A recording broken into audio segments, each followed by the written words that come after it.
নমস্কার বন্ধুরা, আমি চিত্রশিল্পী সুদেষ্ণা চক্রবর্তী চলে এসেছি আজকের সান্ধ্য আড্ডায়। খারাপ কাটছে না সময়গুলো। আজকে প্রথমে আমার স্বরচিত একটি কবিতা আপনাদের সামনে পাঠ করে শোনাবো, তারপর আরও কিছু থাকছে। তাহলে সময় নষ্ট না করে আগে আমরা একটু শুনে নিই। আজকের কবিতার নাম যেতে চাই।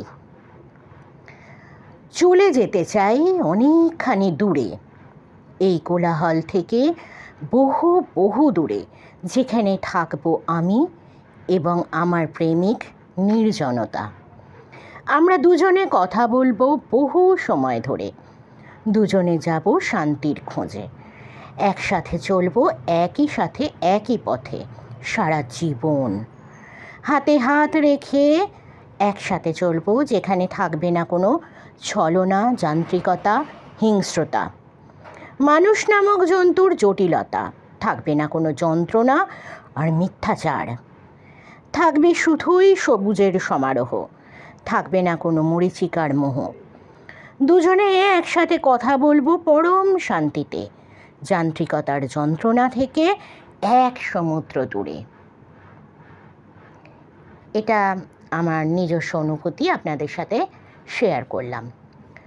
আজ আমাদের আরও একটি কবিতা শুনে নিই। হ্যাঁ, বহুশ্রুত একটি কবিতা, কবি জীবনানন্দ দাশের বাংলার মুখ আমি দেখিয়াছি। বাংলার মুখ আমি দেখিয়াছি, তাই আমি পৃথিবীর রূপ খুঁজিতে যাই না আর। অন্ধকারে জেগে উঠে ডুমুরের গাছে, চেয়ে দেখি ছাতার মতন বড় পাতাটির নিচে বসে আছে ভোরের দোয়েল পাখি। চারিদিকে চেয়ে দেখি পল্লবের স্তূপ, জাম, বট, কাঁঠালের, হিজলের, অশথের করে আছে চুপ। ফণিমনসার ঝোপে সটি বনে তাহাদের ছায়া পড়িয়াছে।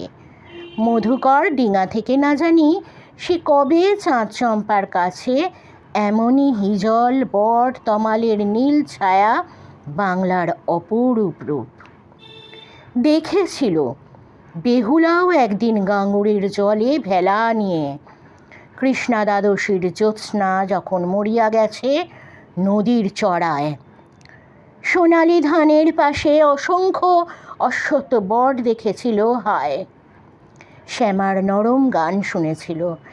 একদিন অমরায় গিয়ে ছিন্ন খঞ্জনার মতো যখন সে নেচেছিল ইন্দ্রের সভায়, বাংলার নদী, মাঠ, ভাট ফুল ঘুঙুরের মতো তার কেঁদেছিল পায়ে। একটা অন্যরকম অনুভূতি।